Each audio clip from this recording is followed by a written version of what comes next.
Assalamualaikum warahmatullahi wabarakatuh. Salam sejahtera bagi kita semua.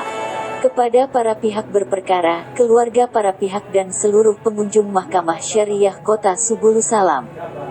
Tolong bantu kami warga Mahkamah Syariah Kota Subulu Salam untuk berperilaku bersih dengan cara tidak menghubungi hakim, panitera pengganti, juru sita dan seluruh warga Mahkamah Syariah Kota Subulu Salam.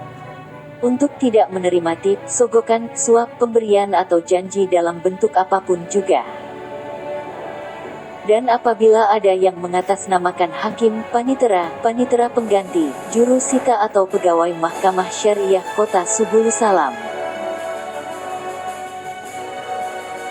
menerima atau meminta tip, sogokan, suap, pemberian atau janji dalam bentuk apapun juga agar segera melaporkan ke nomor berikut.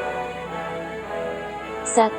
KPK pada nomor 0855857575. 2.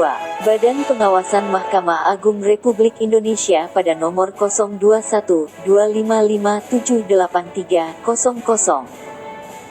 3. Mahkamah Syariah Aceh pada nomor 065175555976. Dan 4. Melaporkan langsung kepada Ketua Mahkamah Syariah Kota Subulu Salam. Atas perhatian dan kerjasamanya kami ucapkan terima kasih. Ketua Mahkamah Syariah Kota Subulu Salam, Fahrudin Ritonga, SHI, MH.